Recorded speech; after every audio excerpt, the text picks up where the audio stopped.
El exit no es solamente intenso desde el día que firmé, es lo que viene antes, es toda esa negociación, es el que sentís que el deal se va a caer día por medio, es que no estáis llegando, es que estáis encontrando conejos en tu empresa que tú mismo no conocías y estás jurándole al vendedor que tú tampoco sabías. Y cuando le juráis que no sabíais, no sabéis si quedar como huevón o como malo.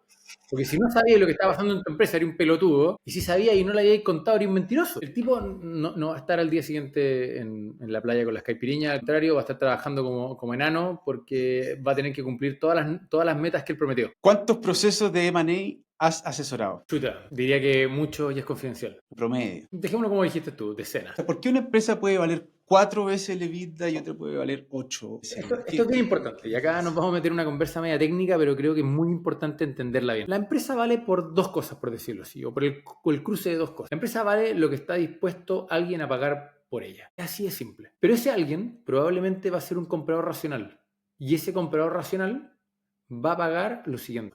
Bienvenidos a Brutales. Soy Javier Bazán y después de un año grabando en una casa rodante, ahora estamos en una casa brutal, en Maitencillo. Así que desde aquí vamos a tener conversaciones reales con emprendedores y empresarios que considero brutales. Quiero entrar en sus entrañas, donde creo que están ocultos los aprendizajes más brutales. Así que prepárate para una conversación cruda, sin filtros, con empresarios que se han roto el lomo construyendo sus empresas. Así que sírvete ese cafecito, abre la cervecita helada o escorcha esa botellita de vino y acompáñanos en esta conversación. Queridos, bienvenidos a un nuevo episodio de Brutales. Estamos con Tomás Sánchez. ¿Cómo estás, Tomás? Bien, Javier, todo muy bien. Muchas gracias por la invitación. Buenísimo, qué bueno que estés por acá, Tomás. Tomás es brutal, para los que no conocen. Ingeniero comercial de la Universidad Católica de Chile, máster de la London School of Economics, ex Accenture, ex Oliver Wyman en Londres, autor del libro Public Inc. Y hoy socio de Valoriza, la firma más brutal en valorización y M&As en Chile. Tomás ha asesorado decenas de procesos de compra, venta y valorización. Ha trabajado con startups, con empresas familiares, con inversionistas internacionales. Sabe lo que cuesta vender, sabe lo que significa comprar. Y hoy viene con un solo objetivo: contarte lo que realmente cierra los deals y también lo que hace explotar por los aires aquellos que no funcionan. Si estás pensando en vender tu empresa, comprar una, invertir en una o entender cuánto vale realmente tu negocio, este episodio es para ti. Tomás, vamos a partir con una serie de preguntas relámpagos que tienen la complejidad que solo puedes responder en 3 palabras. Ok, 3 palabras solamente, eso es bien poco. Difícil. ¿Cuántos procesos de M&A has asesorado? Chuta, diría que mucho y es confidencial. Promedio. Dejémoslo como dijiste tú, decenas. Decenas. El múltiplo de EBITDA de tu último deal. Estamos en eso y probablemente va a estar en torno a 6. Tu deal más brutal hasta ahora. Uno de dos bancos enormes a nivel brutal. ¿Qué hace que un deal se cierre? La confianza. ¿Qué hace que se caiga? Falta de comunicación y manejo de expectativas. El error más doloroso que cometiste como asesor. Lo mismo, es confidencial y lo estoy pensando y creo que fue no ponerme suficientemente duro en un pronóstico que estaba haciendo y cedí frente a la presión del cliente. El peor error al vender una empresa. Yo te diría que es simplemente la responsabilidad cuando los procesos no funcionan, uno tomar ownership de que uno no supo conducir las partes y entender de que había una solución, o encontrar la solución viable. El error más común al comprar una empresa. Sobreestimar la sinergia. El empresario chileno que más admiras. No sé si lo admiro a él porque no lo conozco como persona, pero me gusta el caso de Crystal Lagoons porque encuentro que tiene dos elementos que son muy interesantes. Uno es el desarrollo genuino de tecnología y de haber innovado en serio, pero innovar en la parte tecnológica y además innovar en el modelo de negocio. Y lo segundo, me gusta esa vocación global, creerse el cuento y al día siguiente estar vendiendo su producto en Dubái, en Medio Oriente, en China, en Estados Unidos, y no pensar de que había que escalar simplemente primero dentro de Chile, al día siguiente Perú, sino que entender de que tenía un producto de clase mundial y que efectivamente podía saltar a las grandes ligas al día siguiente. La startup con más potencial. Yo creo que toda fintech tiene hoy día mucho potencial. Y te diría que en ese sentido sí me gustaría ser accionista de una buena fintech que efectivamente le cambie la cara al sistema financiero. El deal de Venture Capital que más te sorprendió. Te diría que fue todo el proceso medio meteórico de Betterfly, y no por, comillas, hablar mal de Betterfly hoy día, que de repente hay gente que lo hace, pero a mí sí me pasó que uno de mis startups estaba cercano a ese mundo y nunca entendí demasiado cómo esa propuesta de valor podía estar tan valorada a esos precios. ¿LAN Chile o LATAM? LATAM, hay huevos ahí de querer ser la línea aérea uno de la región. ¿Qué empresas están comprando los chinos hoy día en Chile? Partieron por el agro y del agro se están pasando a la alimentación y la manufactura. Y curiosamente no los he visto todavía en tecnología pura y dura. La palabra que mejor describe el estado de ánimo empresarial en Chile. Yo te diría que es como fatiga, cansancio, sazón. Como que ni siquiera es pesimismo. Yo creo que como que eso ya se superó. Hay una especie como de hastío de la mala onda. Como que todo el mundo tiene ganas de salir y no tiene claro cuál es la excusa. Pero yo creo que están saliendo. Yo creo que en el fondo dicen una cosa y hacen otra. Viudo de... Viudo de el rock. Oye, vamos con más calma ahora, Tomás. Vamos a tus inicios. ¿Quién era Tomás antes de todo esto? ¿Qué de tu infancia, de tu formación marcó la forma en que piensas, en que te involucras en los negocios hoy día? Un libro que me marcó bastante, de haber sido a la mitad de mi universidad, que fue Let My People Go Surfing, de Yvon Chouinard, que en el fondo planteaba muy claro, era un libro que básicamente contaba la historia de cómo fue la biografía tanto de la persona, el fundador, como de la empresa Patagonia. Y lo interesante es que ese libro llega a un minuto, una reflexión donde el tipo dice, mira, yo llegué a ser empresario sin querer queriendo, no lo busqué, fue algo casual, y en un minuto el tipo, que este era un hippie, se da cuenta de que estaba a cargo de una empresa enorme y que la verdad es que no era lo que él quería y que tenía un montón de tareas y un montón de responsabilidades y estaba muy ocupado y no podía vivir la vida. Entonces el tipo va a hablar con el gurú del management de la época y le dice, oye, ¿qué hago con esta empresa? El gurú le responde, mira, ¿por qué tienes esta empresa? Y Yvon Chouinard responde algo del estilo como, no, mira, me da suficiente dinero para poder donarle a un montón de causas medioambientales. Entonces el gurú le dice, mira, por eso vende tu empresa, va a ganar suficiente dinero como para poder poner todo eso en un buen fondo de inversión y eso te va a dar suficiente dinero a la vez para vivir como te gusta, viajar todo lo que tú quieres y donarle a las causas medioambientales que tanto te gustan. Entonces Yvon Chouinard se quedó medio marcando ocupado, dijo, este tipo me acaba de solucionar el problema, pero el problema es vender mi empresa. Y ahí es cuando el tipo dice, me di cuenta que realmente mi razón, el por qué tener la empresa, no era solamente donarle a un par de grupos medioambientalistas, sino que había un componente importante de ser un ejemplo de cómo las empresas tienen que ser. Y creo que ahí hay un insight muy claro, ¿cierto? De que en el fondo las empresas, más allá de que tienen que ser rentables y tienen que ganar plata, tienen un quehacer, tienen que resolver un problema real, le cambian la vida a la gente, le cambian la vida a los consumidores, y entender esas como misiones, visiones, propósitos, pongamos los nombres que queramos, creo que es genial. O sea, en ese sentido yo soy un fanático de la empresa, creo que probablemente la empresa es de los mejores inventos de la humanidad, y nunca lo decimos así. Sí, leí el libro, muy bueno, recomendado, para un veranito. Oye, ¿cómo fue tu paso por ingeniería comercial de la Católica? ¿Qué aprendiste? ¿Qué te marcó? ¿Qué te llevaste? ¿Qué sacas limpio de tu paso por ahí? Yo diría que para alguien que después se dedicó a la empresa, me gustó mucho haber estudiado harta economía. La economía me gustaba bastante, pensé en su minuto ser economista, y ingeniería comercial en la Católica, a diferencia de una clásica escuela de business o de negocio, ¿cierto?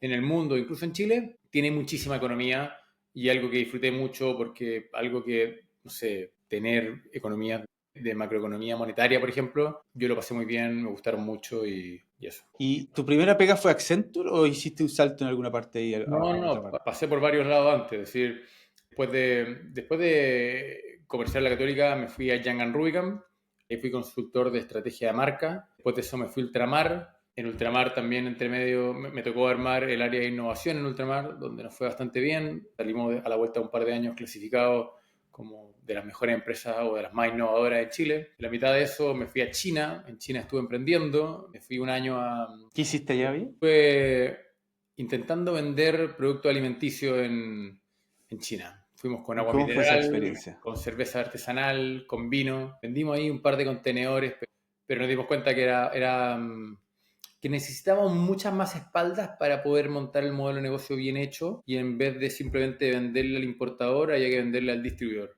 Y ahí efectivamente en esa pasada es donde estaba realmente el margen, pero el nivel de commitment de irse a vivir para allá, no un par de años, sino que irse a vivir una década, de ir con muchísimas más espaldas financieras para poder invertir en relacionamiento, en acuerdos con distribuidores, etcétera, era bastante más complejo.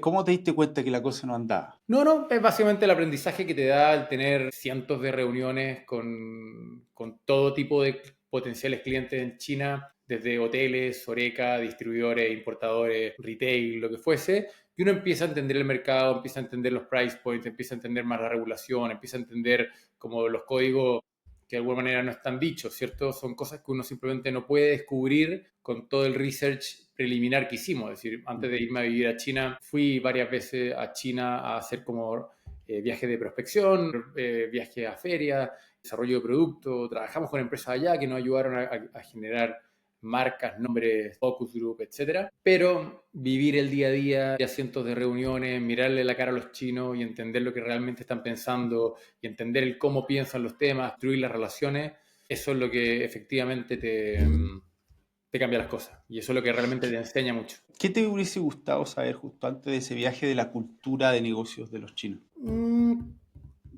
Yo te diría dos cosas. Uno, que no es de la cultura de negocios, pero era tener más claro que la Patagonia como lugar geográfico en el mundo no significa absolutamente nada para ellos y que se relaciona de una otra manera con un aspecto cultural, y es que en el fondo el chino es un tipo muy marquero, es bastante arribista. Entonces le importa mucho la marca, y cuando tú le vendes, por ejemplo, agua mineral del fin del mundo que está en la Patagonia, y para la gran mayoría de Occidente la Patagonia evoca un lugar limpio, distante, puro, que por lo tanto vale la pena tomar el agua de la Patagonia, el chino prefería tomar agua de Estados Unidos porque Estados Unidos puede no evocarle cordillera y ríos, pero le evoca un país grande e importante, y por lo tanto el agua de un país grande e importante es mejor que el agua pura del fin del mundo. Esto es literal, ¿eh? Y eso no lo sabía. ¿Alguna otra cosa de la cultura que te haya marcado? Yo creo que algo que es conocido, pero tal vez uno no entiende lo profundo que es, y es lo importante de las relaciones.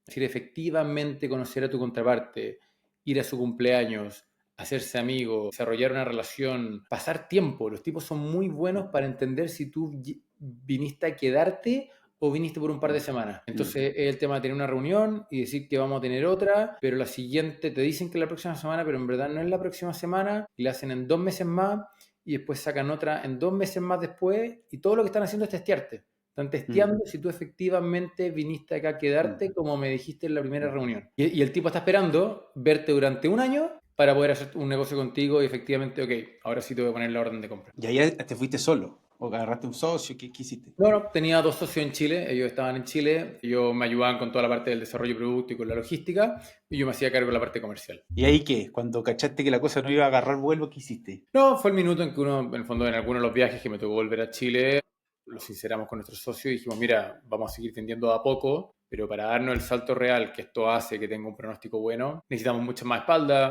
Yo no necesito estar un par de años en China, yo necesito estar una década.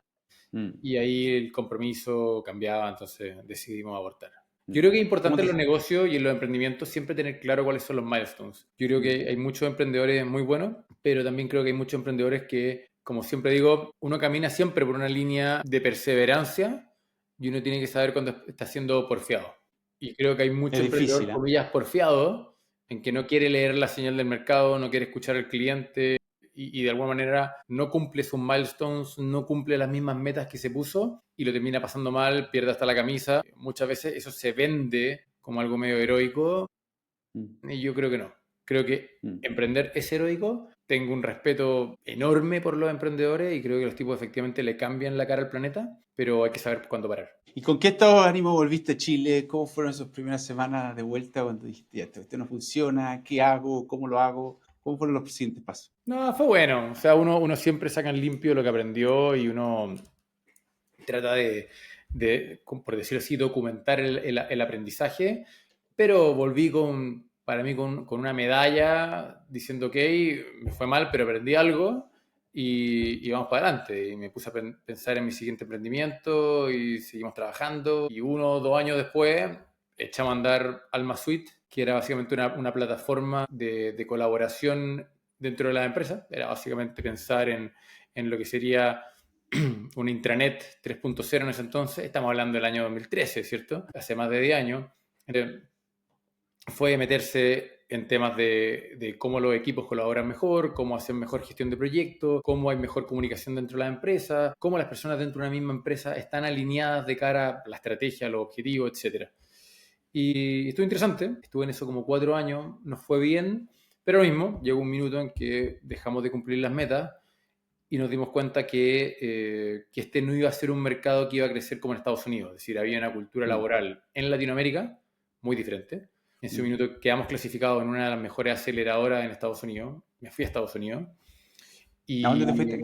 me fui a Nueva York y a Connecticut, una aceleradora que estaba allá. Y fue interesante porque en el fondo muchos de los VCs con los que me junté me decían, Tomás, esto está espectacular, pero estáis 6 meses tarde. Como que en el fondo todos acabamos de invertir en algo parecido a ti hace 6 meses, un año, y ya pasó la vieja. Como que en el fondo las inversiones en ese mundo muchas veces son como por camadas, ¿cierto? Y hay una especie como de tendencia donde unos VCs ven lo que están invirtiendo los otros porque todos ven que hay ciertas tendencias y se meten todos juntos en una racha y después pasó la vieja. Incluso para traerlo para la TAM, que era como, voy a hacer esto mismo que Claro, tú invertiste hace 6, pero me lo llevo para allá, tampoco. claro, pero la Bueno. lógica de un VC en Estados Unidos es que tiene que correr en Estados Unidos para después meterlo en la Mm, TAM. No funciona al revés. mm, Ellos no mm, inviertan en la TAM para que se quede en la TAM. mm, Y en la mm, TAM era nuestra tesis, fue la tesis también de los tipos que invirtieron en nosotros, pero uno se da cuenta que nuestros competidores y que incluso los tipos que performean bien en Estados Unidos, en la TAM no han sabido permear bien. Y ahí, de hecho, hablando de errores, uno de los grandes errores fue que en su minuto, nosotros estando muy cerca, si lo queremos, del mundo, por decirlo así, de Talana o de Book, no nos metimos ahí. Y no lo mm. subimos leer, es decir, veíamos que No habían lo viste, software. ¿Cómo? no lo viste. Lo vimos y decidimos no meternos ahí. Vimos que era un espacio que si bien estaba cubierto por jugadores que no eran muy buenos, igual estaba cubierto. Y en ese Mm, minuto, con una lógica de como innovar, de ir a meterse en lo nuevo, de marcar tendencia, etcétera, se nos pasó la mano y debiésemos haber sido más conservadores y haber dicho, mira, efectivamente, cuando nuestro cliente, que es el tipo de recursos humanos, y lidia con un montón de temas de recursos humanos, como el pago de remuneraciones, como la firma de contrato, como dar las vacaciones, como llevar gestión de un montón de cosas mucho más administrativas, a nosotros nos pareció medio fome, por decirlo así, o como que ya estaba inventado, ya estaba mm. digitalizado, y nosotros estábamos, por decirlo así, queriendo estar más en la vanguardia.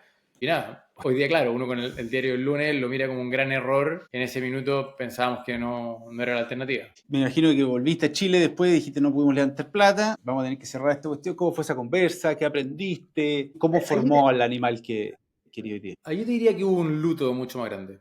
Tal vez cuando fue el Te tema de dolió. China, fue más rápido, fue menos tiempo, estaba la adrenalina de haber estado en China, volver también tenía sus cosas buenas. Emprender en China era duro, entonces también había un cierto como relief, ¿cierto? Mm, Había como un cierto como, uff, vuelvo a Chile, mm, más fácil, las cosas son más simples. mm. China es genuinamente otro planeta, es una jungla. Estábamos hablando del año 2012.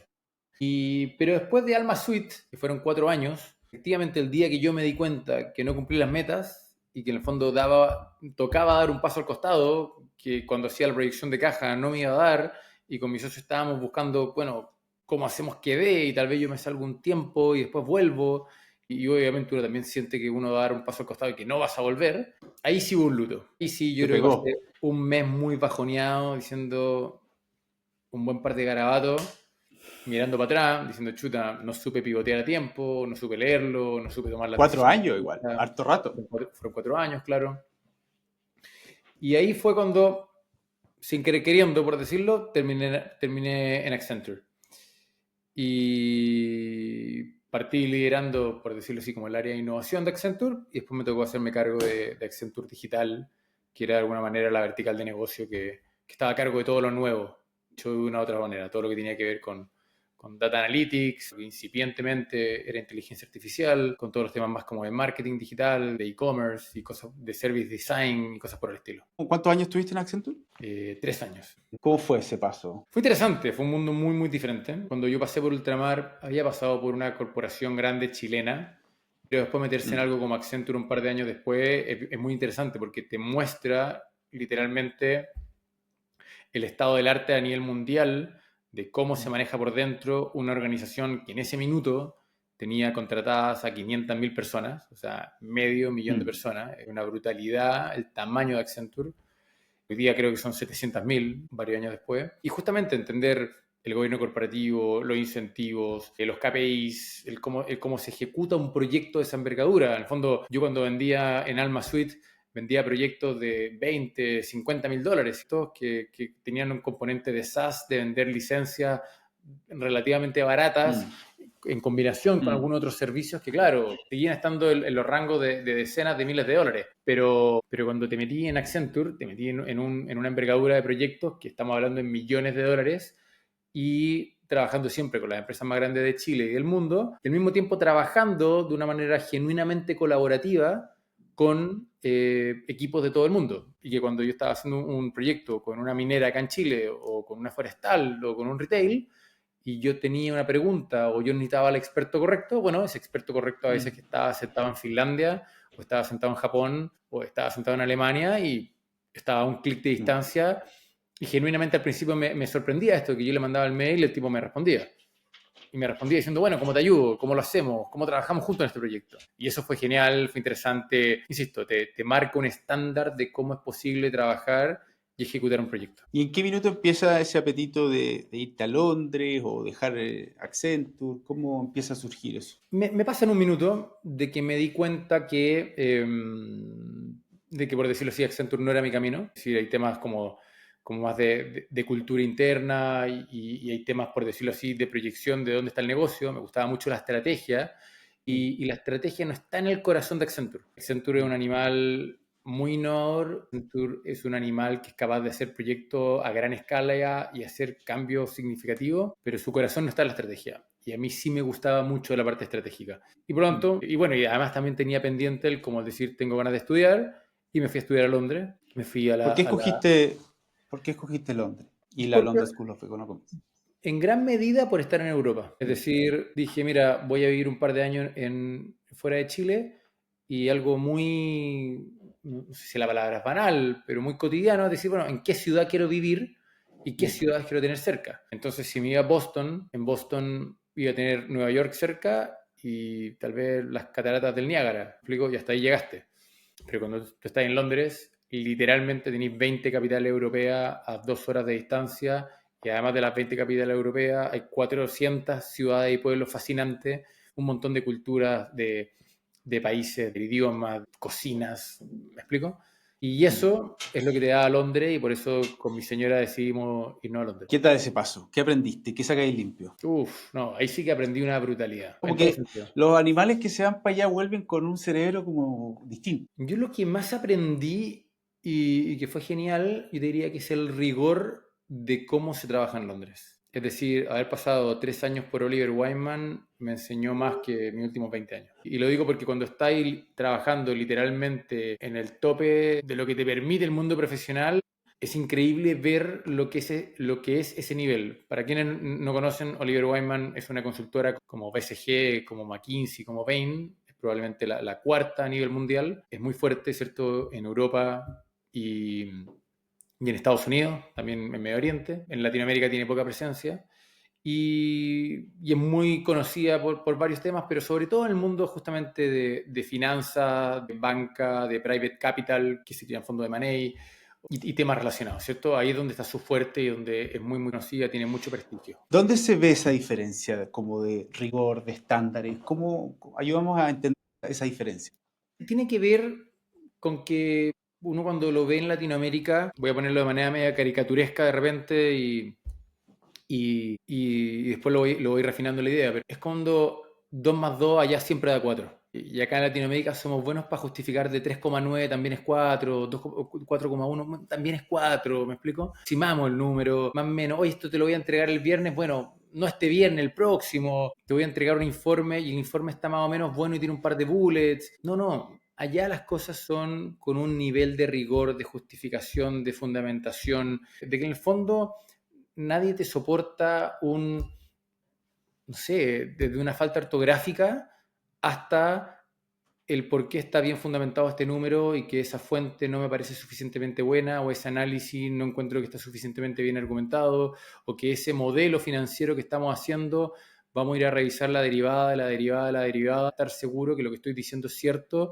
y que por lo tanto tales proyecciones tienen un buen fundamento y no es simplemente un tufo. Y ese rigor a mí no me había tocado verlo. Es decir, a mí en Chile me tocó estar metido, por ejemplo, en compras de compañías y me tocó, entre comillas, que había un cierto afán, tal vez un sesgo cultural donde uno era capaz de ser más relajado con los números, de ajustar los números para que dieran, por decirlo así. Versus allá, que era todo lo contrario. Allá tú partías siendo bastante más descreído y tenías que refinar el modelo financiero hasta que te diera cómo tenía que dar con, de nuevo, un análisis riguroso de demanda y no simplemente un par de estimaciones suficientemente buenas. ¿Bien? Y eso me tocó verlo en todos lados. Me tocó verlo en mis contrapartes cuando me tocaba trabajar con bancos, me tocó, en el fondo, cuando me tocó, por ejemplo, trabajar varias veces con, por ejemplo, entidades públicas, el Ministerio de Finanzas o la Asociación de Bancos en Inglaterra.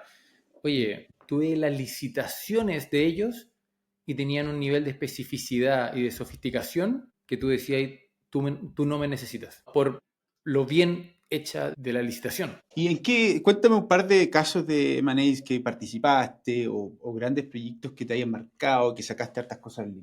No te voy a poder nombrar como caso específico, porque no, todo esto siempre tiene mucha confidencialidad. Yo primero, de nuevo, en la parte de las fusiones y en la parte de las evaluaciones, volvería al tema del rigor, volvería al tema del detalle, del detalle, del detalle.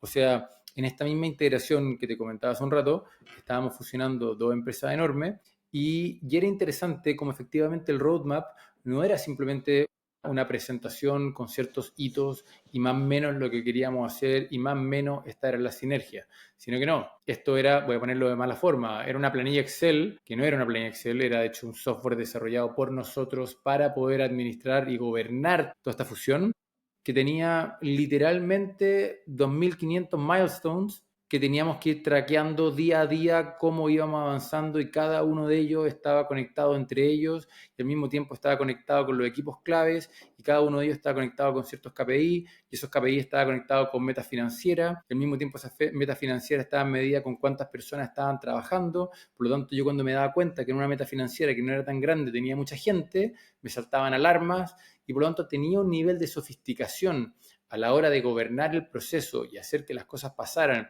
y pasaran de buena forma en tiempo y forma, era brutal. Y eso es lo que digo que uno normalmente no ve en Latinoamérica. Entonces, uno muchas veces dice, oye, estos países más desarrollados, y uno como que piensa que tiene que ver como con una especie de solamente devenir histórico y políticas públicas. Y uno no entiende que tiene que ver también con el rigor y con la sofisticación en cómo se manejan los procesos. Se escucha mucho que los M&A, especialmente en Latinoamérica, no agregan valor, que son complicados. ¿Qué importancia tiene todo este rigor para agregar efectivamente valor en una fusión? Es que es justamente sacarle punta al lápiz. Es justamente lo que te dije antes en alguna de tus preguntas rápidas, que creo que te dije sobreestimar la sinergia. Y es sacarle buenos números a la sinergia, es justificarlo bien. No es decir, ah, mira, si junto este equipo comercial con este otro equipo comercial van a ser capaces de vender un 20% más. ¿20%? Sí, no, 25% tal vez. No, no. Es decir, ¿cuántos vendedores tengo? ¿Cuántas propuestas hacen? ¿A cuántas reuniones van al día? Si van a tantas reuniones al día, ¿cuánto tiempo van a tener libre para poder hacer propuestas? Si es que hacen tantas propuestas, ¿cuál es la tasa de cierre? ¿Cuál es la tasa de cierre anterior? ¿Cómo va a cambiar la tasa de cierre nueva? Si esa tasa de cierre nueva cambia y mejora en tanto, ¿cuánto va a mejorar el ticket promedio? Y por lo tanto, si mejora tanto el ticket promedio, significa que voy a vender tanto más y voy a necesitar tanta hora hombres más del mundo operacional. Si necesito tanta hora hombres más del mundo operacional, ¿voy a dar abasto con mis equipos técnicos o no? La verdad es que el área de operaciones se me va a empezar a desordenar. Y así, ¿me explico? Es hilar fino. Y yo creo que simplemente Latinoamérica lo que no ha tenido es una cultura de aprovechar ese mundo. Es decir, el mundo del M&A en Estados Unidos y en Europa está en power porque tienes mercados grandes y porque tienes grandes compañías de private equity. ¿Me explico? Y en Latinoamérica el mundo del private equity como que no existe mucho, va un poco a la baja. Los pocos private equities que habían en Chile se están más o menos desarmando, más que armando. Y por lo tanto, yo te diría que lo que ganó Europa y lo que ganó Estados Unidos es que efectivamente estaba ese mundo bullante de tipos compitiendo por comprarse el mejor negocio.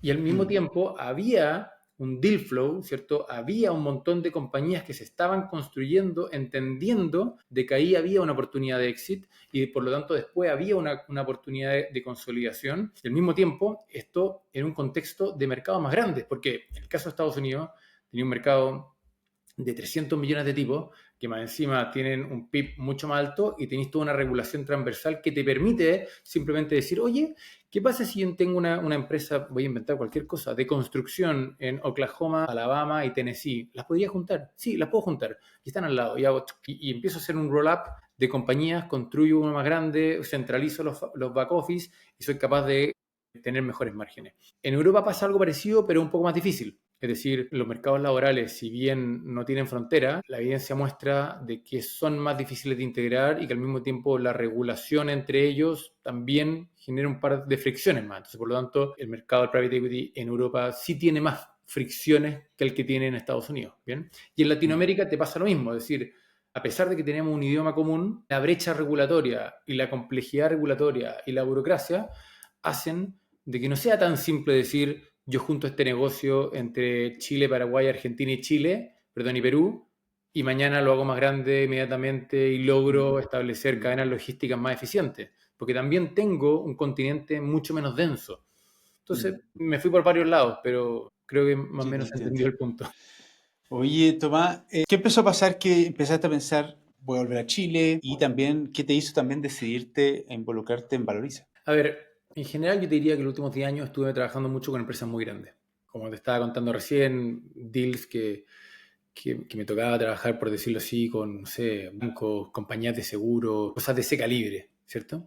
Y de vuelta en Chile me pasaron dos cosas. Uno, es una cuestión como bien personal del día a día. Encuentro más entretenido trabajar con empresas medianas. Te das cuenta de que, no sé, en un deal en que estaba metido justamente entre compañías de seguro había una serie de diferencias y estábamos discutiendo y negociando y viendo modelos financieros y cosas. Pero de una otra manera, uno estaba de asesor entre dos directorios que estaban en el Olimpo y viendo un análisis, por decirlo así, muy frío y político. ¿Bien? Pero cuando uno baja un poco y te metí en compañías más pequeñas, de nuevo, medianas, te metí en el negocio real. Te metí no en una discusión financiera, sino que te metí en una discusión de modelo de negocio, de estrategia de negocio, de cómo vamos a crecer, es que si me compro esto, después tengo estos otros problemas y cómo construir esta sinergia. Y por lo tanto es mucho más tangible y material en los proyectos que uno se está metiendo. Y eso, personalmente, lo encontraba más entretenido.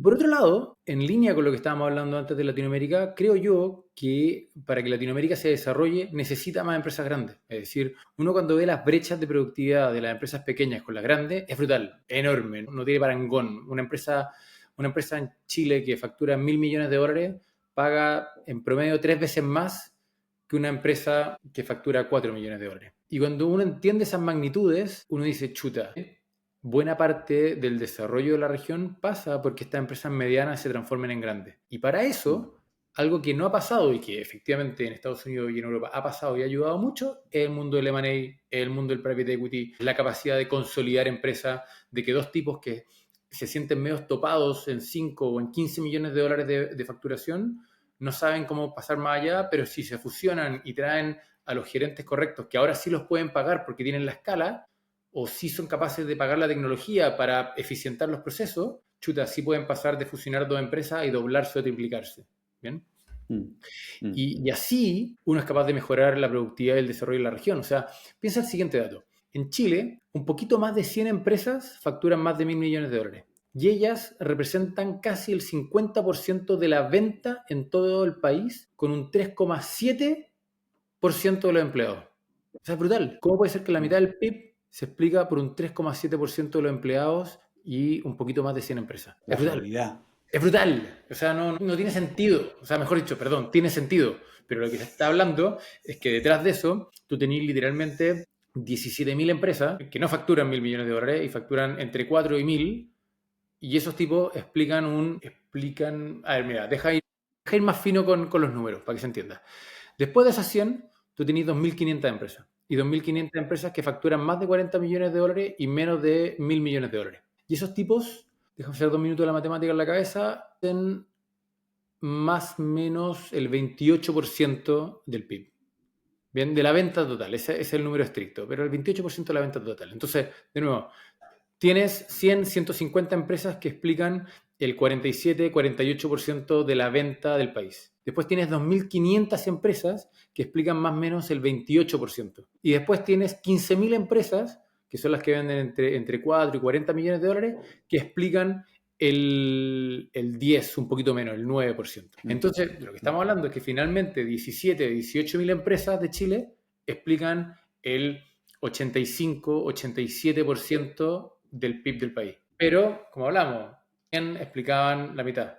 Y por lo tanto, todo el resto, todas las empresas que venden bajo 4 millones de dólares, que son 300.000 empresas, las de verdad, las que están operativas, no las fantasmas ni las de inversiones, tenéis 300.000 empresas que tienen el 13% del PIB. Y ahí es donde trabaja la mitad de Chile. Entonces es brutal. Es decir, tenía un gap de productividad. Y de nuevo, mi respuesta es, necesitamos que estas empresas medianas se transformen en grandes, y para transformarse en grandes tienen que fusionarse, tienen que comprarse entre ellas, tienen que ser capaces de ganar productividad, ganar las economías de escala para poder invertir en tecnología, poder mejorar sus procesos, poder contratar mejor gente y salir a competir al mundo. ¿Y qué te hizo escoger Valoriza? ¿Qué viste en el equipo, en sus capacidades, en su historial? ¿Qué te involucra? Yo te diría que vi la ambición, es decir, me di una vuelta, conversé con varias consultoras, bancos de inversión, boutique, y en Valoriza vi la ambición, vi las ganas de creerle un proyecto de este estilo, a no seguir haciendo solamente el business as usual del decir, sí, hacemos nuestro trabajo, nos va bien, ganamos plata y estamos, sino que acá había una ambición de crecer, de hacer la diferencia, de potenciar también este mercado, porque acá también pasa de que muchos bancos de inversión van solamente como a deals más grandes. Y nosotros estábamos dispuestos a ir a deals que son un poco más chicos muchas veces, que son más desordenados, que son más complejos por lo mismo, que tenía equipos que no están tan ordenados, que tenía empresas que necesitan más ayuda.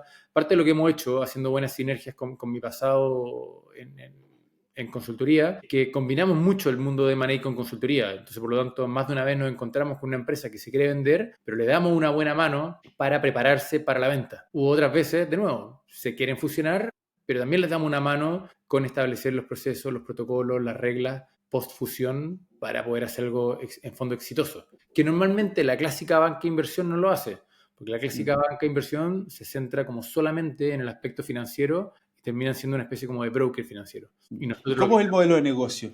¿Es un fee? ¿Es un fee por sí, venta? ¿Cómo no, funciona? ¿De la hay, hay transacción? diferentes, ¿Cómo se hay, suele? hay diferentes modelos, pero en general estáis combinando siempre un fee por servicio más un fee por éxito. Entonces tenéis, por decirlo así, una parte pequeña anclada a la entrega de ciertos servicios, sea una valorización, sea preparar una estrategia de inversión, sea preparar una planificación estratégica, o hacer la gestión de buscar al comprador correcto, o hacer la gestión de encontrar a la empresa correcta para comprar. Y después hay un fee por éxito en base a que uno tiene que conducir todo para que esto salga bien. Porque, ¿qué es lo que pasa? Comprar empresa o vender empresa es extremadamente complejo. Es decir, tú cuando estás comprando o vendiendo un departamento, tú definís la ubicación, el tamaño y tu presupuesto, y con esas tres variables probablemente resolviste el 99% de la ecuación.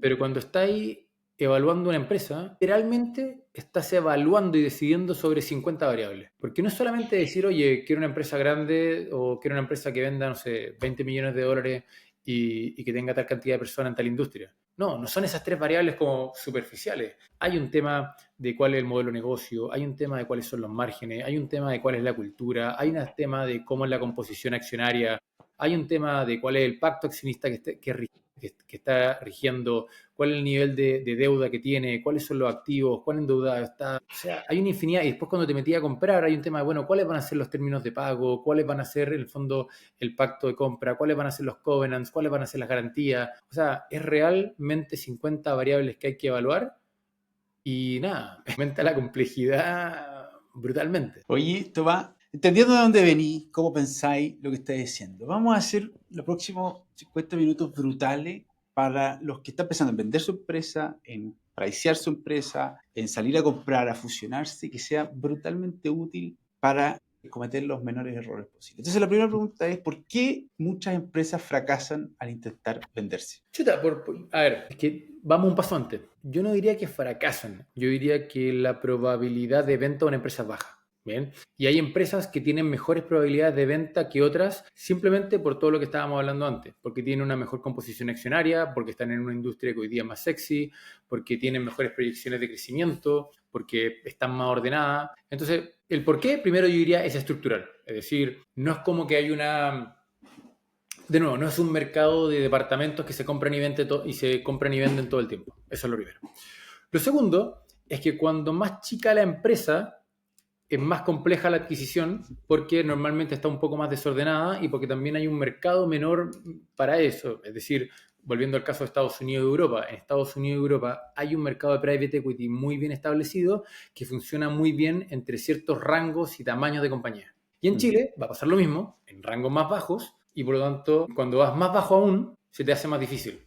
Para hablar en concreto, una empresa de $1 millón es mucho más difícil de vender que una de 5. Y una de 15 más fácil que una de 5. ¿Por qué? Porque una de 1 sigue siendo muy precaria en términos de la estructura y por lo tanto se me puede desarmar en 3 minutos. Una de 5 está un poquito más fortalecida, está más ordenada, puede tener un cierto gobierno corporativo y proceso. Y una de 15 tiene pantalones mucho más largos y por lo tanto un comprador sabe que se compra algo y no se le desarma al día siguiente. ¿Qué implica realmente preparar a la empresa para entrar al mercado?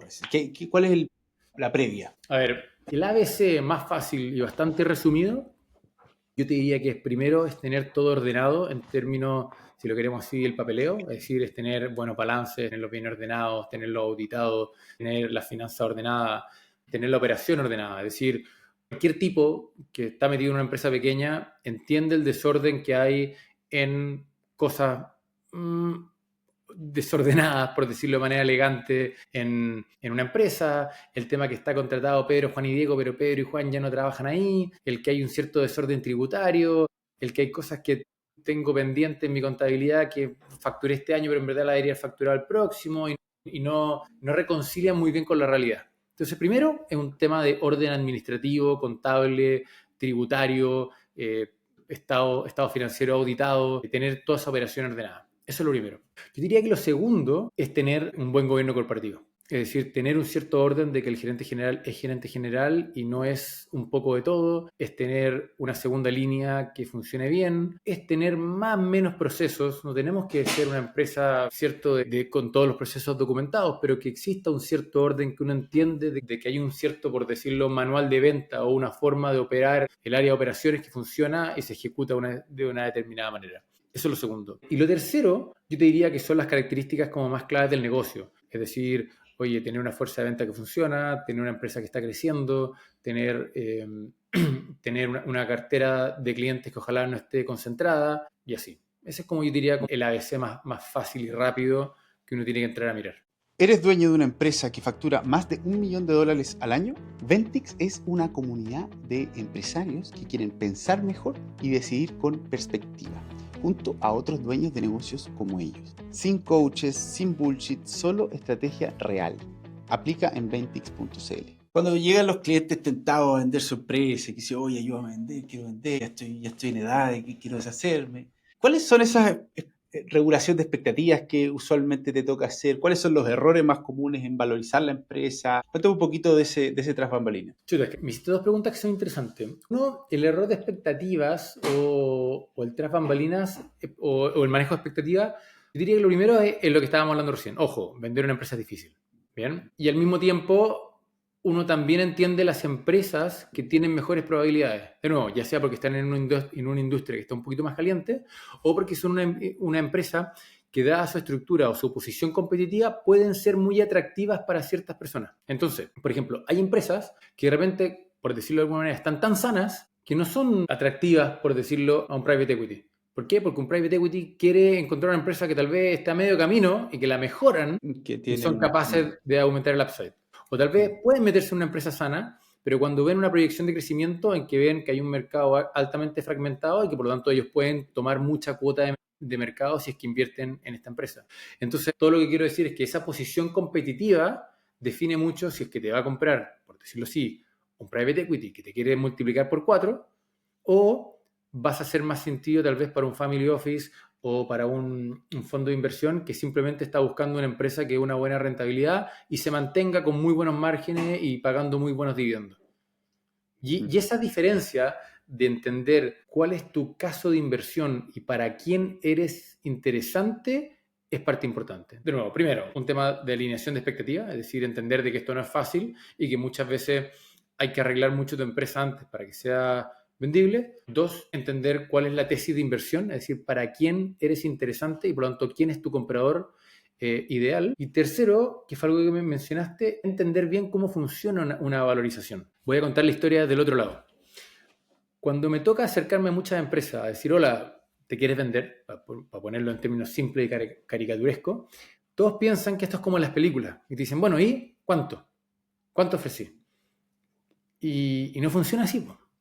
Es decir, el mundo del M&A tiene, por decirlo al otro lado, un comprador racional que va a poner un precio en función de lo que está comprando. Y cuando veo una empresa por fuera, veo una carcasa, veo la carátula, ¿cierto? Estoy viendo la portada del libro, pero no me lo he leído.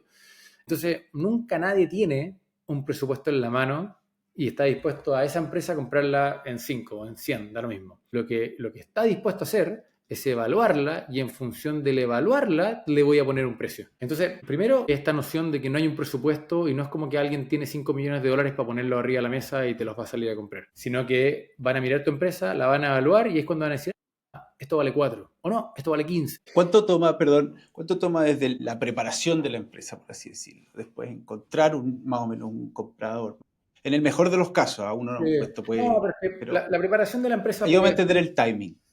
La preparación de una empresa puede ser desde que esté lista el primer día y hay que ordenar un par de cosas y te demoráis un par de meses, o puede ser de que te demoráis 1 año, 2 años en que simplemente hayas contratado a la gente correcta, hayas establecido ciertos gobiernos corporativos, hayas auditado tus balances, tengas ordenado ciertos procesos, hayas de alguna manera atomizado un poquito tu cartera de clientes y de esa manera la pusiste en una mejor posición. Pero no, pueden ser un par de meses, pueden ser un par de años. Después salir a buscar un comprador es algo que probablemente, como en el screening inicial, es decir, como la prospección inicial, contacto, revisión, darse la vuelta por el mercado, hacer un roadshow, como a veces se llama, es un proceso que pueden ser 2, 3, 4 meses. Pero después, la verdad es que las negociaciones hay veces que pueden ser un par de meses como pueden ser un par de años. Nosotros nos tocó, acabamos de vender una empresa donde la primera oferta la recibimos hace 3 años atrás. Y hace 3 años atrás fue saber lo que tenía el vendedor entre manos y nosotros le aconsejamos no te vendas porque te están comprando barato, demórate, di que no, y dijo que no varias veces durante 3 años y finalmente dobló el valor de la compañía que vendió este empresario solamente por ser paciente y saber que tenía algo entre manos que valía más. ¿Por qué una empresa puede valer 4 veces el EBITDA y otra puede valer 8 Ya, veces el esto es bien importante y acá nos vamos a meter en una conversa media técnica, pero creo que es muy importante entenderla bien. Mira, la empresa vale por 2 cosas, por decirlo así, o por el cruce de 2 cosas. Vamos al punto. La empresa vale lo que está dispuesto alguien a pagar por ella. Es así de simple. Pero ese alguien probablemente va a ser un comprador racional. Y ese comprador racional va a pagar lo siguiente. Va a pagar la capacidad de generar caja que tenga esa empresa en el futuro. Caja que tengo que ser capaz de desatrapar, tengo que ser capaz de rescatar de la empresa sin afectar el normal funcionamiento de una empresa. Voy a poner el ejemplo contrario. El clásico ejemplo es la clásica empresa que tiene muy buenas utilidades, pero nunca tiene caja. Porque de una u otra manera siempre está en alguna bicicleta, entre bicicleta financiera, entre que tiene su utilidad de atrapada en cuentas por cobrar, tiene su utilidad de atrapada en inventario que está más valorizado, tiene lo que sea. ¿Bien? O sea, el flujo de caja libre es El flujo de importante. caja libre es muy malo. ¿Bien? Entonces, por lo tanto, uno dice, oye, pero esta empresa tuvo, comillas, muy buena EBITDA todos los años, pero ese EBITDA no se compara muy bien con el flujo de caja porque la verdad es que es una empresa que está en crecimiento y por lo tanto ese EBITDA no está capturando, por ejemplo, las necesidades de reinversión en capital. Y por lo tanto, el EBITDA dista del flujo de caja. En una empresa que está más estabilizada eso no pasaría, pero pongámonos al caso. Y después ese flujo de caja libre que tiene, no es tan libre, sino que es flujo de caja solamente, pero yo no se lo puedo quitar a la empresa porque al mes siguiente tengo que pagar sueldos, tengo que pagar proveedores, tengo que hacer una inversión, tengo que cambiar la maquinaria, tengo que hacer lo que sea que tengo que hacer. Por lo tanto, el accionista, de manera genuina, no puede sacarle plata a la empresa sin meterle un problema. Y por lo tanto, la valorización bien hecha, lo que realmente hace, no es mirar las utilidades o mirar, por decirlo así, temas tan contables muchas veces, sino lo que ve es que genuinamente es cuánta plata yo soy capaz de rescatar, desatrapar de la empresa sin afectar el normal funcionamiento de la empresa. Y esa proyección, según el análisis de demanda y después descontada según los riesgos que tiene la empresa, es decir, calcular el WACC de esos activos, el KPM de ese equity, es lo que me va a permitir entender cuál es la tasa de descuento en base al riesgo, ¿cierto? Y poder decir, bueno, esto es lo que vale en flujo futuro. O sea, perdón, el flujo futuro es lo que vale hoy día. Pero de nuevo, tiene que ser en base a esa capacidad de generar caja y por lo tanto detalles tan importantes como cuál es tu ciclo de cobro, cuál es tu calce entre tu pago a proveedores versus tu descalce de cobro a cliente, va a ser muy importante. Y eso ¿Qué es lo que pasa? realmente define el valor de la empresa y es lo que muchas personas no entienden. Y muchas personas van y le ponen el valor a la empresa por el valor que el balance dice que vale su patrimonio o por el valor que dicen sus activos o porque, oye, esto es lo que vendo o porque escucharon el múltiplo de EBITDA. Y ahí eso es importante. El múltiplo de EBITDA no es otra cosa que una sobresimplificación para facilitar la conversación, para tener una medida de referencia, para de una otra manera tener una medida de mercado de que esto se está transando en tantas veces de EBITDA. Al mismo tiempo, el múltiplo de EBITDA lo que hace es que es un proxy del payback. Porque si yo estoy diciendo que esto me vale tantas veces EBITDA, estoy diciendo que me voy a demorar tantos años en recuperar mi inversión. Es decir, esto vale 6 veces EBITDA, significa que yo en 6 años, si es que esta compañía se mantiene tal cual sin crecer, voy a recuperar mi inversión. Y ayúdame a entender en el óptimo, una empresa perfectamente preparada que vale 4 EBITDA y una empresa perfectamente preparada que vale 8. ¿Dónde está la diferencia? Imagino que las dos tienen Uf, buena caja libre, tiene que ver con la industria, con el momentum. Ayúdame a entender un poco cuáles son las 2 o 3 variables que más inciden en eso. hay muchas variables, para poner dos variables simples, ¿cierto? Una empresa se transó en 8 y otra en 4, ¿cierto? La de 4 tal vez tiene una mala evaluación, pero tiene una mala evaluación porque, perdón, la de 8, tal vez la de 8 se fue en 8 y se ve media cara, pero la verdad es que el último EBITDA fue muy malo. Y si uno ve el histórico y el promedio de los últimos 3 o 5 años, uno se da cuenta, ¿cierto?, de que en verdad su EBITDA es más alto, ¿no? Y uno hace un fondo un EBITDA corregido o normalizado y uno entiende que ese EBITDA no debiese ser 100, debiese ser 150. Entonces, en verdad, en la realidad, esto no se transó en 8, sino que se transó en 6, ¿cierto? Otro factor muchas veces tiene que ver el crecimiento. Es decir, una empresa que está creciendo al 20% anual significa que esos 8 EBITDA en verdad no van a tener un payback de 8 años, porque al año siguiente ese EBITDA va a ser más grande, más grande, más grande, más grande, y por lo tanto el payback en vez de ser 8 años, de nuevo, va a ser 5 o va a ser 6, ¿cierto? Y lo mismo pasa al revés con el 4. Tal vez ese 4 está castigado, por ejemplo, porque está en una industria que tiene una regulación muy adversa y que de alguna manera se está poniendo cada día más compleja, ¿bien?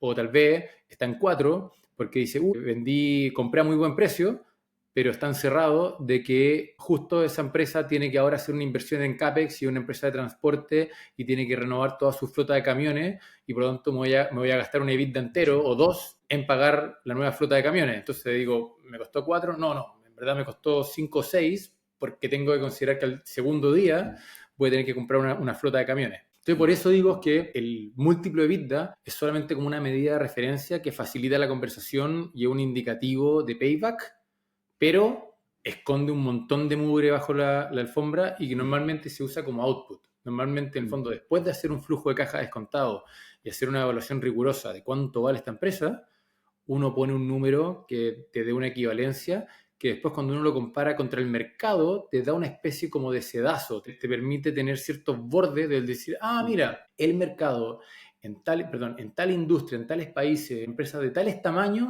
más o menos está pagando tales EBITDA. Pero aún así, hay que mirar debajo del capó, debajo de la alfombra y entender qué es lo que hay. ¿Qué pasa cuando la empresa en el organigrama, en el día a día, uno ve y dice, oye, está funcionando, tiene directorio, pero el fundador es el corazón de la empresa, porque motiva, porque está metido en todo? ¿Qué es lo que suele pasar en estas empresas medianas? El fundador no quiere soltar, delega, pero más o menos. ¿Cómo castiga eso el precio de una empresa? Se castiga. Es decir, eso cuando tú calculas la tasa de descuento, le vaya a poner un par de puntos de castigo porque hay un riesgo inherente a esa persona. Es lo que se llama el key person risk, ¿cierto? Tengo una persona clave que si esa persona al día siguiente se decide irse de vacaciones eternamente o lo atropellan o lo que pase, la empresa está complicada. Y por eso volvemos al tema del gobierno corporativo. Es decir, una empresa pequeña con un mal gobierno corporativo, con mucho key person risk, yo entiendo que si esa empresa me la compro y pierdo a esa persona al día siguiente en la mañana,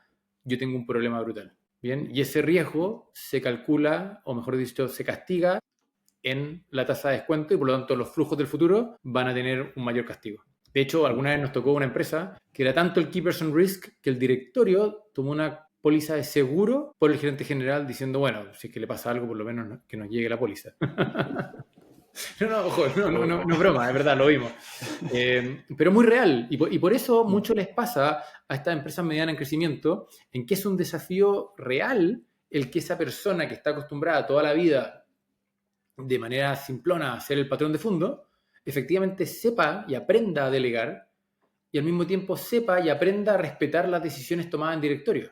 Porque a muchas de estas empresas les pasa que se ponen el pantalón largo, montan un directorio, contratan 2 gerentes nuevos y después el gerente general, que ha sido toda la vida el dueño, así deshace y no respeta los acuerdos del directorio y tampoco respeta los presupuestos que acaba de hacer su nuevo gerente comercial. Entonces el gerente comercial se enoja, dice, oiga, usted me contrató acá y me tiene pintado. Y los directores también se enojan porque le dicen, ojo, el directorio pasado acordamos tal cosa, pasaron 30 días, no pasó nada, y pasaron 60 días y hiciste lo contrario. Oye, imaginémonos el caso en donde ya estoy en una industria líquida, ¿no es cierto? Hay proyección de venta, mi empresa está ordenada, el dueño organizó esto el último año, contrató a Tomás, y están ahí, y hay 2 o 3 interesados. ¿Qué cosas hacen que se asusten esos 2 o 3 interesados? ¿Cuáles son las sorpresas que empiezan a pasar allá en la puerta del horno? Yo creo que el primer tema suele ser lo que decía al principio, el manejo de expectativas y el encontrarse conejo. No hay empresas perfectas y todas las empresas tienen algún temita, pero cuando esos temitas son importantes y se escondieron durante mucho rato, se te caen los negocios. A nosotros el año pasado, a finales del año pasado, se nos cayó uno justamente porque el último día nosotros sabíamos que había, por decirlo, una deuda con tesorería y se debían unos pagos del IVA, pero por decirlo así, vimos eso el primer día y habían tantos millones, 3 meses después ese número se había multiplicado por mucho. Y por lo tanto, automáticamente se te quiebra y se te rompe la confianza.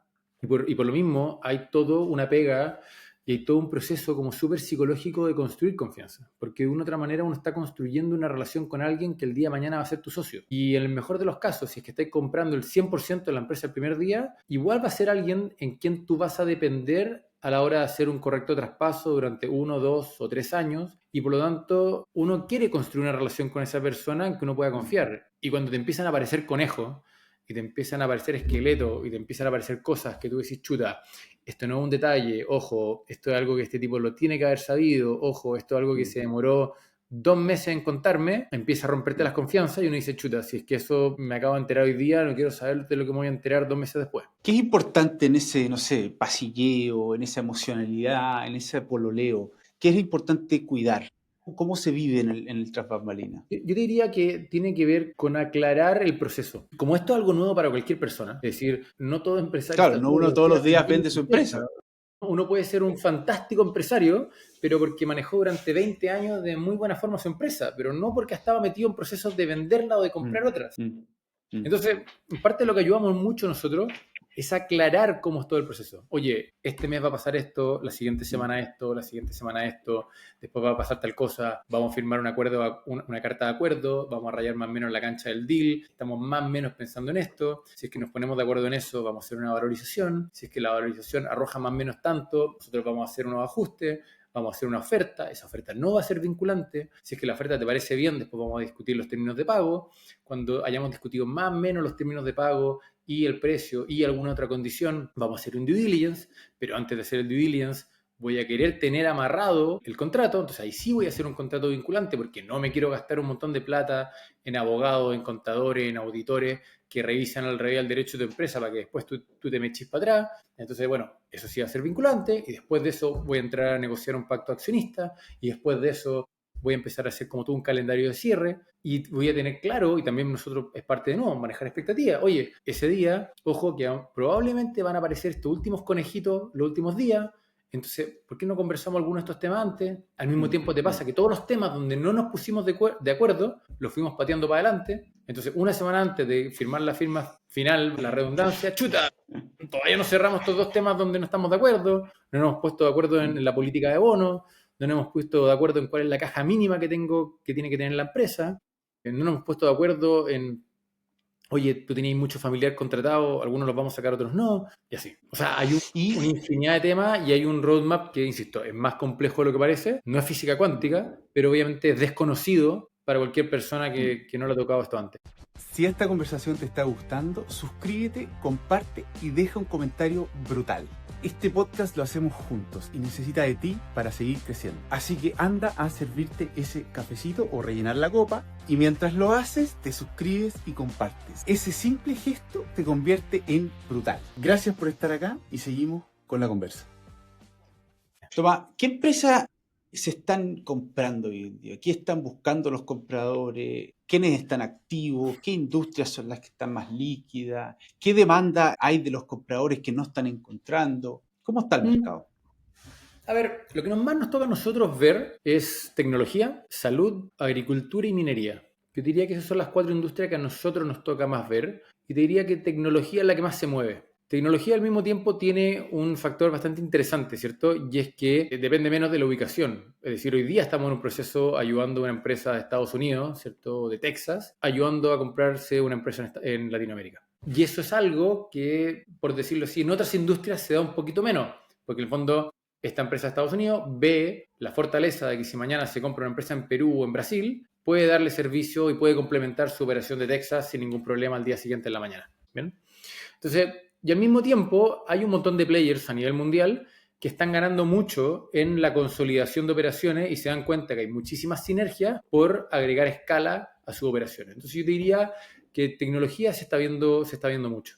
Y al mismo tiempo, lo que yo tal vez veo es que... Perdón, tecnología te referí no necesariamente a una startup, sino que una empresa, puede Exacto. ser una pyme con buena tecnología detrás y qué sé yo. Una empresa, por decirlo así, de servicios tecnológicos, Mm, ¿bien? Que da servicios tecnológicos en mantención de aplicaciones en el mundo de la mm, minería, o que mm, hace migración de cloud en agnóstico a cualquier industria, o que hace analítica avanzada, o que hace modelos de machine learning, o mm. que tiene hardware con sensores para una industria en específico. Todas esas industrias, yo te diría que tienen la gracia de que se suman al dinamismo global de la economía. Y muchas veces tal vez lo que uno ve es que falta incluso como el semillero. Es decir, uno ve muchas empresas tradicionales bien establecidas y uno como que extraña, que es lo que uno ve más en otros países o en otros continentes, en que hay muchas de estas nuevas empresas que están creciendo y le está yendo bien. Y ahí es cuando uno se hace la pregunta y dice, chuta, ¿dónde están las nuevas grandes empresas de Latinoamérica que efectivamente se consolidaron y supieron tomar ciertas posiciones o se transformaron en medianas grandes para hacerse atractivas para un tipo grande fuera? ¿Y quiénes son los que están más activos? ¿Son más bien los americanos? ¿Son los europeos? ¿Son los chinos? A ¿Son nosotros, nos, otros? a nosotros nos toca más en el mundo de tecnología de Estados Unidos y Canadá. Canadá y Estados Unidos se escucha más y te tocan más la puerta desde Estados Unidos. Cuando no ha tocado lidiar con China, ha sido más desde el mundo agro. Y China, creo que lo mencioné al principio del capítulo, te tocan más la puerta justamente por tema agropecuario. Con Europa es un poquito más agnóstico, hay veces que es más de tecnología y hay otras cosas. Yo diría que eso. Toma, vamos al otro lado de la ola, que es salir a comprar, ir de shopping. ¿Es buena Ok. idea salir a crecer inorgánicamente, ir a buscar en M&A en Latinoamérica? ¿Agregan valor? ¿Cómo es tu experiencia? Completamente. A ver, siempre hay una cierta reticencia porque más de alguien yo creo que ha leído algún paper por ahí que dice que el M&A no agrega valor. El tema es que esos papers en general están basados en empresas enormes en Estados Unidos, donde en general hay un conflicto de lo que se llama de agencia, cuando tú tienes empresas abiertas a bolsas que no tienen un controlador y tú tenías un CEO que tiene muchísimo poder en comparación a sus accionistas. Clásico dilema que Milton Friedman intentó resolver.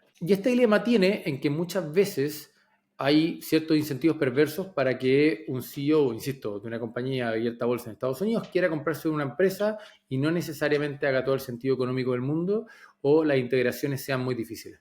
¿Bien?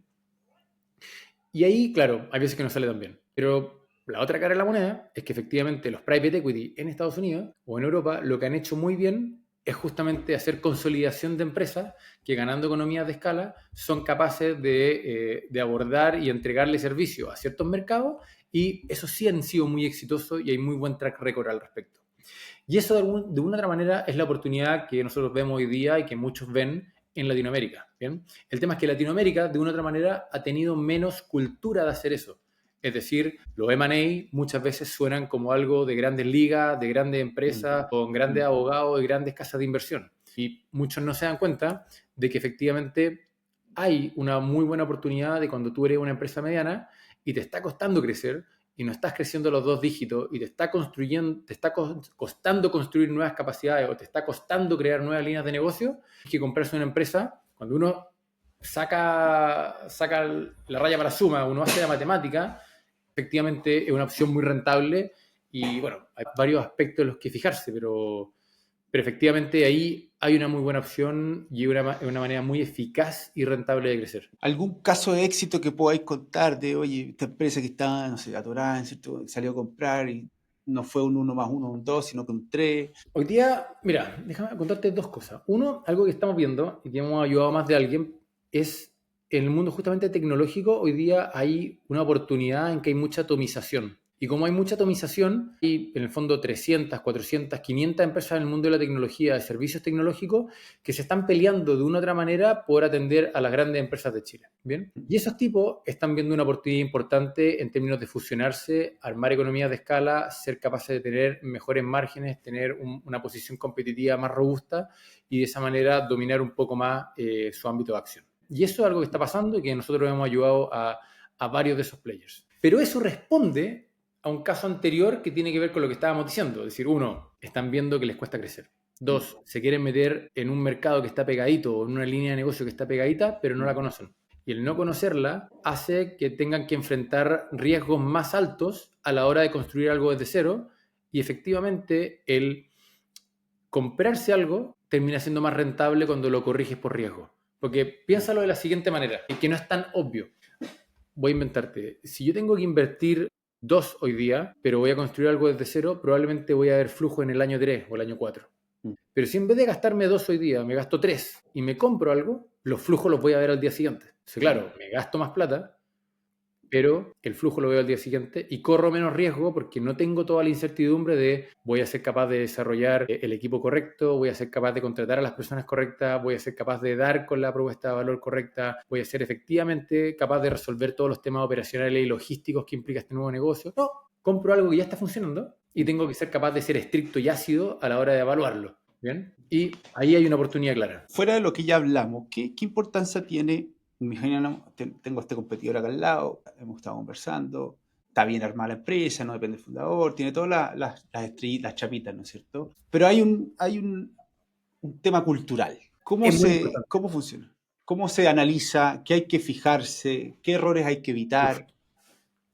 A ver, el primer error a evitar es efectivamente comprarse una empresa que no tiene una afinidad cultural. Ya a nosotros nos ha pasado muchas veces. O sea, me ha tocado encontrar una empresa que en el papel es la empresa perfecta para comprarse y nos ha tocado tener que dar el consejo de no comprarla porque vemos un riesgo muy alto en la integración cultural. Eso. ¿Qué es la cultura desde la mirada del M&A? ¿Qué es lo que uno se fija? No la respondamos desde la mirada de M&A, mirámosla desde la mirada empresarial, ¿cierto? Y la cultura, de una u otra manera, son esa serie de normas, reglas, hábitos invisibles que no están escritos en ningún lado, pero que de alguna manera determinan la acción de los individuos dentro de la empresa, ¿bien? Y cuando una empresa tiene, por ejemplo, una cultura muy de prueba y error, muy informal, muy casual, muy de jerarquía plana, y se enfrenta a una empresa muy jerárquica, muy formal, muy de protocolo, muy de estudiar todo antes de meter las manos al enchufe, chuta, esas dos culturas no van a conversar entre ellas. Entonces lo que va a pasar el primer día es que el jefe de uno con el otro, la gerencia de operaciones con la de comercial, van a chocar todo el día porque tienen una forma de trabajar diferente, tienen un ethos de trabajar diferente, enfrentan cada uno de los problemas de manera diferente. No estoy diciendo que una no pueda aprender de la otra, pero voy a tener que intentar mezclar agua con vinagre y eso es una mala receta cuando yo quiero que esto estén funcionando y corriendo juntos de la mano en 6 meses. Si este episodio te está haciendo pensar distinto, imagina lo que podrías lograr si cada mes trabajas tus decisiones más importantes con otros empresarios como tú y guiados por alguien que ya pasó por donde estás tú. Eso es Ventix. Aplica en ventix.cl. Y obviamente nunca dos empresas van a tener la misma cultura, pero van a tener ahí un gris que puede empezar a acoplarse, ¿no es cierto? Sí, ¿Cómo se gestiona? ¿Cómo sabemos si es un gris que uno puede navegar y no? ¿Cómo es ese proceso? Lo primero que te cuenta mucho son simplemente los líderes. Los líderes de una organización te cuentan mucho, mucho de la cultura. Y cuando ya tú empiezas a hacer las primeras conversaciones, cuando tú vas y empiezas a hablar de los temas estratégicos, cuando tú empiezas a contar cómo se maneja la empresa en el día a día, tú no sabes la cantidad de información que uno es capaz de recoger para la hora de entender eso. Y nos pasa mucho que en esas primeras 2 conversaciones nosotros descartamos empresas porque nos damos cuenta que bien manejan diametralmente diferente las empresas, tienen valores diferentes, hay temas estratégicos de donde están enfocados que son diferentes, hay temas operacionales que no van a calzar nunca y creo que ahí se rescata. Mencionaste el tema de los valores de los... No necesitamos llegar a hacer una encuesta para captar la cultura de una empresa. Se olfatea. Se olfatea. Y cuando hay más dudas, se aclaran. Uno lo pone arriba de la mesa. Uno dice, ojo, estoy percibiendo este riesgo de que ustedes tienen una cultura así. O estamos viendo que ustedes el manejo de proyectos lo hacen de esta determinada manera y por lo tanto cuando hacen la alocación de horas según la ejecución de proyectos, lo hacen de esta determinada manera que para nosotros es una mala práctica. ¿Es así o no? Y si es así, bueno, ¿cómo lo arreglamos a futuro? Y lo resolvemos antes. Y hablaste de los valores que muchas veces, o sea, la cultura muchas veces es como una extensión del fundador, Sí. entonces encarna muy bien el founder la cultura. Nunca va a haber tampoco el founder con founder o socio con otros, nunca va a haber ahí un match exactamente, pero ¿qué cosas hacen que la cosa navegue y qué cosas veis tú que enfrían rápidamente la... Yo te diría, el primer factor es una visión común. Es que se sientan en la mesa y dicen para dónde vamos y van al lugar correcto. Y si es que no van al mismo lugar, que esté más o menos cerca. Y se nota, hay veces que se juntan dos y uno quiere mañana al día siguiente exportar y comerse el mundo y el otro tipo simplemente quería profundizar el mercado interno y generar nuevas líneas de negocio. Y en el fondo eso se reconcilia rápido o no se reconcilia. Y eso ya te Y dice ahí mucho. hay usualmente un conflicto de poder, de oye, ¿sabes qué? Mejor yo te compro a ti. ¿Cómo sucede eso? Tiene que ver con la magnitud, porque claro, si una empresa de 40 millones de dólares comprándose una de 5, claro, le puede dictar la pauta muy rápida y va a ser una pregunta bien al callo de, ojo, ¿te quieres alinear con mi estrategia o me vas a estar corcoveando el resto de la vida? ¿Bien? Pero si son dos iguales y son dos empresas de 30 que se están fusionando, claro, tengo que ser capaz de que haya una alineación estratégica y no solamente una alineación estratégica, un ánimo societatis bien claro, porque en el fondo ahí es una fusión y cuando hay una fusión va a haber que construir una estrategia conjunto y va a haber que y vamos a tener que desarrollar y acordar un pacto accionista y vamos a tener que establecer un cierto gobierno corporativo y todo eso, chuta, hay un ánimo importante, es decir, acá hay algo y también insisto, es parte de lo entretenido de trabajar con empresarios medianos en que uno tiene que reconciliar la filosofía de la persona, del empresario, con la estrategia de negocio. Y nos pasa muchas veces de que estás hablando con un empresario y te das cuenta en el camino que está vendiendo por el motivo incorrecto.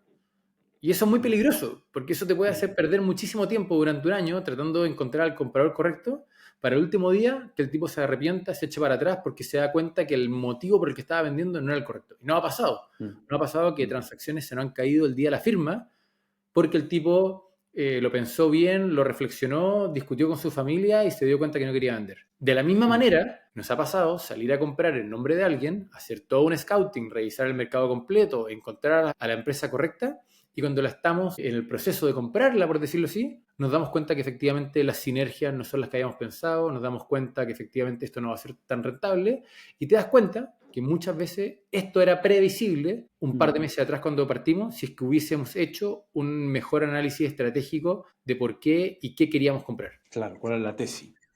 Claro, y que, insisto, muchas veces llega hasta la persona que tiene claro que quiere crecer, la persona que tiene claro que quiere hacer cosas, o la persona que, mira, hoy día estamos trabajando con un empresario que le ha ido muy bien, están creciendo mucho, están vendiendo su empresa y están vendiendo más de una. Y parte de una tesis muy simple de ellos es que dicen, yo no quiero estar viajando por todo el mundo, no quiero vivir arriba de un avión y tengo claro que mis productos que estoy desarrollando dan para vendérselo al mundo entero. Entonces, nosotros estamos desarrollando una estrategia de crecimiento que implica ventas a ciertos niveles o a ciertas magnitudes de negocio que les permite, comillas, no viajar tanto.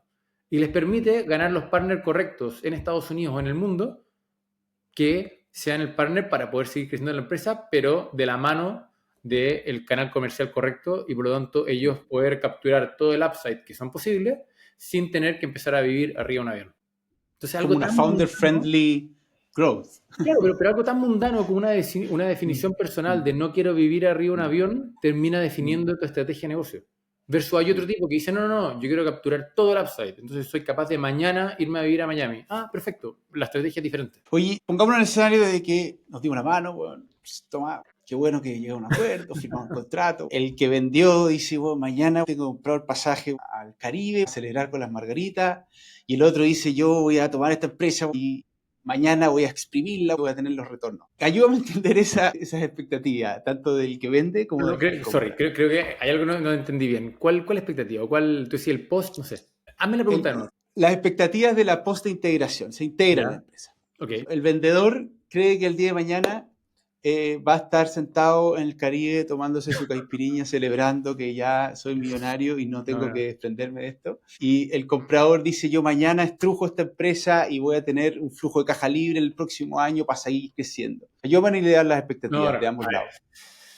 A ver, pasan dos cosas. El tipo no va a estar al día siguiente en la playa con las caipiriñas. Al contrario, va a estar trabajando como enano porque va a tener que cumplir todas las metas que él prometió.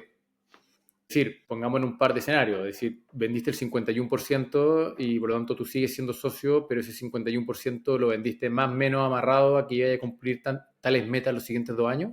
O bien vendiste el 100%, pero igual hay un pago contingente a cómo se porta la empresa en los próximos 12, 24 meses. En cualquiera de los dos casos, el tipo que acaba de vender, claro, tiene una sonrisa enorme de oreja a oreja, porque le acaban de pagar algo muy bueno, pero tiene claro que tiene todavía un buen pedazo de la empresa, comillas, porque se lo paguen aún, y tiene que cumplir lo que prometió. Él dijo que esta empresa venía creciendo al 15% los últimos 3 años y garantizó que los próximos 3 años iba a seguir creciendo al 15%. Entonces él tiene que hacer que eso pase. Entonces tiene una buena parte, tiene una buena mochila en la espalda, ¿bien? Y por otro lado, tenía un vendedor que entró, o sea, perdón, tenía un comprador que entró y chuta, se metió una buena metida de mano al bolsillo, pagó lo que costaba, puso varios millones de dólares arriba de la mesa y dice, bueno, ahora quiero ver que esto sea de verdad. Entonces el tipo va a estar muy encima, va a querer que de alguna manera sea riguroso el proceso de gobierno corporativo en el post, va a estar siguiendo de muy cerca que las sinergias se capturen, va a tener un plan muy claro de cómo eso se hace, va a querer hilar fino. Y ahí volvemos a la conversa inicial de el rigor de Europa o el rigor de Estados Unidos, que uno sí lo mira un poquito más en estos casos cuando están bien hechos, en que uno no dice, ya me compré la empresa y uno como que pone a los equipos comerciales juntos y dice, háganse amigos, que vendan en conjunto. No, uno tiene que ir y armar un plan de go-to-market en conjunto, tiene que pensar cuáles van a ser los bonos diferenciados porque los vendedores nuevos vendan las cosas antiguas y los vendedores antiguos vendan las cosas nuevas. Vamos a tener que establecer ciertos bonos, voy a inventarte, hacer un double counting en ciertas ventas para que nadie se pelee, establecer precios intercompany cuando están vendiendo y establecer ciertos márgenes mínimos. Tiene que haber todo en el fondo como un playbook de integración bien pensado para que tanto el mundo comercial como el mundo operacional funcione como yo estaba esperando. Sí, porque yo cada vez que hablo con alguien que hizo éxito, digo, hace 2 años que no duermo, estoy a punto de divorciarme, fue el proceso más traumático de mi vida. O sea, no es una cosa muy, muy amigable. O sea, no sé si la palabra es que no es amigable, pero es muy intenso. Y también, como tú lo acabas de decir, el exit no es solamente intenso desde el día que firmé, es lo que viene antes, es toda esa negociación, el que sentís que el deal se va a caer día por medio, es que no estáis llegando, es que estás encontrando conejos en tu empresa que tú mismo no conocías y estás jurándole al vendedor que tú tampoco sabías. Y cuando le juráis que no sabíais, no sabéis si quedar como huevón o como malo. Porque si no sabías lo que estaba pasando en tu empresa, era un pelotudo. Y si sabías y no le habíais contado, era un mentiroso. ¿Me explico? Entonces, es un proceso intenso. Y porque me encima lo que estábamos hablando, después el día siguiente, la integración es más pega.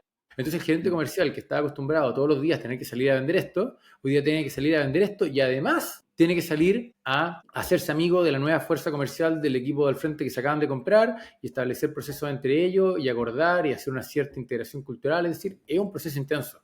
De nuevo, es rentable, en el largo plazo todos van a estar mejor, van a construir una empresa más sólida, más robusta, con una mejor posición competitiva, pero hacer una tortilla implica romper un par de huevos. En promedio, yo sé que es mentiroso el dato, ¿cuánto toma una fusión? Chuta, no, Desde que se firma hasta que tú decís, ya esta empresa ya es una y no son dos. es que hay procesos súper diferentes. Voy a darte 2 o 3 ejemplos. Uno, por ejemplo, en Accenture, cuando nos comprábamos una empresa, que también me tocó trabajar en M&A ahí, los tipos, voy a ir más atrás, sorry. Accenture cuando partió, no sé cuándo partió, pero después de que se abrió a bolsa el año 2004, los tipos tuvieron una estrategia de adquisiciones muy agresiva. Y Accenture, de hecho, hasta hace un par de años, no sé los números de hoy día, era la segunda empresa que más compraba en el mundo. La primera era Google. Google se compraba un par de empresas al mes, Accenture se compraba una empresa al mes, algo así. Y después de todas las primeras compras, se dieron cuenta que hacían pedazos las compañías. Las compraban y las empresas no existían 2, 3 años después. Y cuando por fin, por decirlo, implementaron y aprendieron un buen playbook de adquisición y fusión, una de las recetas de ellos fue el primer año la compañía no se toca. Los tipos compraban una empresa y de alguna manera era solamente una fusión de personas. Oye, vamos a empezar a trabajar juntos, nos vamos a hacer amigos, esto y lo otro. Vamos a aprender a trabajar en conjunto, pero no te voy a forzar a usar mi sistema, no te voy a cambiar de oficina, voy a cuidar tu cultura, etcétera, etcétera, etcétera. Y de Vamos a hecho, pololear, pero no nos vamos a vivir juntos. a pesar de que te acabo de comprar. ¿Bien? Y, por ejemplo, el elemento cultural fue una clave. Los tipos decidieron de manera muy deliberada que no iban a tocar las culturas y fue una de las claves del éxito para decir, nosotros vamos a ser una empresa multicultura. Vamos a tener múltiples culturas dentro de Accenture, porque como estoy en el negocio de comprar muchas empresas y al mismo tiempo tengo que hacer convivir empresas de todos lados del mundo, fue una clave. Y recién el segundo año hacían una integración del back office y empezaban a hacer una integración del pricing, pero un pricing que de alguna manera estaba pseudo subsidiado y tenía un par de arreglos por detrás. Y recién el tercer año tenía una fusión real. Entonces, llevándote eso como una especie de extremo de lo que puede estar muy bien cuidado y puede ser muy lento, en una empresa mediana esto puede ser un proceso de 12 meses, pero va a ser igual un proceso de 12 meses donde vaya a partir por hacer de que los equipos comerciales aprendan a trabajar juntos. Tal vez un paso antes vaya a haber establecido ciertos comités de dirección conjunta y no vaya a haber tenido unificado el gobierno corporativo, pero vaya a tomar paso en esa dirección. Después te vaya a meter en ciertos temas operativos. En empresas medianas muchas veces la integración tecnológica y contable es mucho más dolorosa porque no tenéis la capacidad de traer un ejército de consultores que te lo hagan. Entonces tal vez eso lo vaya a patear un poco más y lo vaya a manejar contablemente agua arriba en una integración en la matriz. Entonces, bueno, puede ser fácil 1 o 2 años. Oye, Tomás, nos quedan 5 minutos, así que para ir cerrando. Si este fuera tu último podcast, ¿qué querrías decirle a alguien que está a punto de empezar a pensar en vender o comprar una empresa? Que nos llamen. Notable. ¿Y a No, dónde te mira, contactan? yo creo que nosotros hemos hecho una buena pega en el sentido de encontrar un buen equilibrio en términos de cómo asesoramos a nuestros clientes. Es decir, no transformarnos en una camisa de fuerza que llena de consultores a todos en todos lados, ni tampoco ser algo tan light que de alguna manera somos un broker y nos vamos para la casa y cruzamos 2 correos. No, creo que hemos encontrado un muy buen balance en términos de que justamente cuando estáis comprando o cuando estáis vendiendo, tener la asesoría correcta para que no metáis las patas en todos los temas que nosotros ya conocemos y que hemos visto tantas veces y que al mismo tiempo uno pueda pensar bien los procesos. Es decir, acá de nuevo, hay una estrategia de por medio. No es simplemente salir a vender, es preguntarse por qué quiero vender y después de por qué quiero vender, a quién le quiero vender. Porque es súper diferente a quién le quiero vender tanto de con quién me quiero relacionar los próximos años, como a quién le quiero vender en términos de quién va a capturar más valor con mi compañía porque mi posición estratégica a ciertas personas los beneficia más que a otros.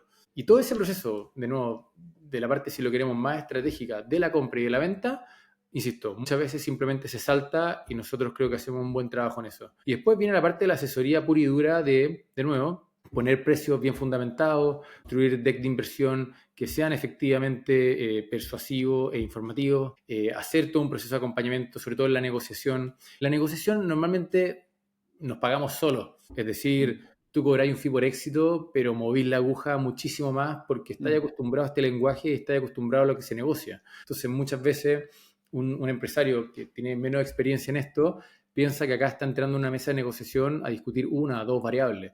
Y uno que conoce esto entiende que está discutiendo 40 variables y que además esas 40 variables entiendo cuáles son los drivers que la mueven. Entonces, por lo tanto, yo no regateo diciendo págame 100 o págame 94. No, te estoy explicando que hay un fundamento porque esto vale 100 y no 94 o al revés. ¿Bien? Y por lo tanto uno puede construir argumentos muchísimo más sofisticados que al mismo tiempo uno tiene una contraparte experta al frente y te los va a tomar. Y no te puede simplemente decir me estáis mintiendo, me estáis blufeando. No, si acá estamos de nuevo, estamos en una negociación que es muy dura, que es muy técnica. Oye, tremendo. Y obvio, cuando uno es dueño de una empresa, nunca la hay vendido y tenías una persona que ya ha pasado por muchos de estos procesos y te puede ayudar a que tengas éxito. No solo en lo técnico, porque en Latinoamérica las relaciones, la cultura, el tono, el cuándo, el por qué, puta, que es importante. Así que tremendo, Tomás, te agradezco infinito el tiempo la apertura y compartir todo este aprendizaje con nosotros. ¿Dónde te encuentra la gente? En valoriza.com. Simplemente vayan a la página web, valoriza.com, y ahí van a encontrar nuestros datos de contacto o me escriben por LinkedIn o lo que sea. Ya, queridos, nos vemos en un próximo episodio de Brutales. Perfecto. Chao, Tomás. Gracias. Un abrazo, Javier. Muchas gracias. Gracias por acompañarnos hasta el final. Antes de irte, sé brutal. Suscríbete y comparte este episodio con alguien que necesite escucharlo. Y cuéntanos en los comentarios qué aprendizaje brutal te llevas de esta conversación. Nos vemos en el próximo episodio.